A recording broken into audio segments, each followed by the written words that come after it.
Papunta kami ng Balayan, Batangas para mag-spend ng Holy Week. Doon pala kami magstay sa rest house namin sa Batangas.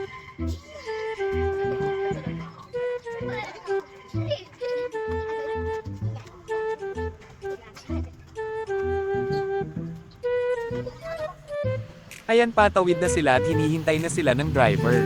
Ay, ako pala ang driver.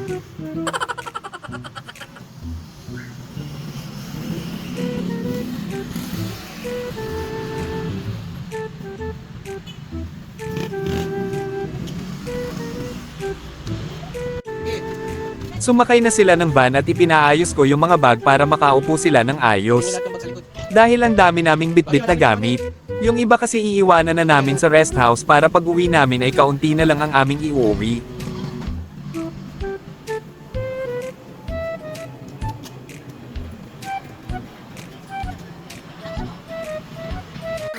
Ayan, umalis na kami ng alas 6 para makarating kami agad.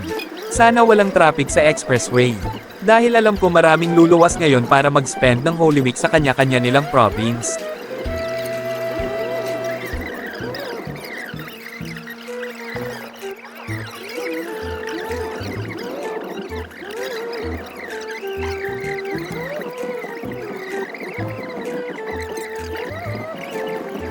One eternity later.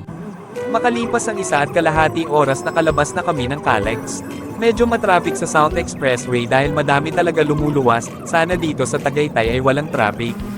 Kampante naman ako dahil tuwing alas 7 ng umaga hanggang alas 9 ay wala namang traffic sa Tagaytay.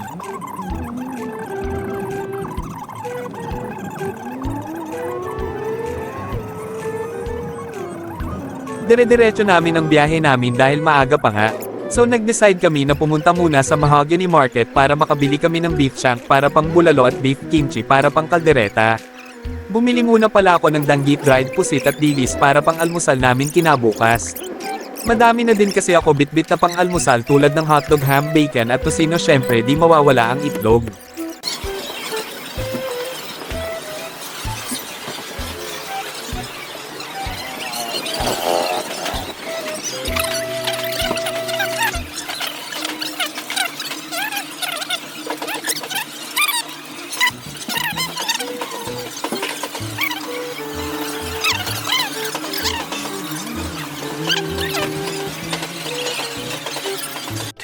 Thousand years later.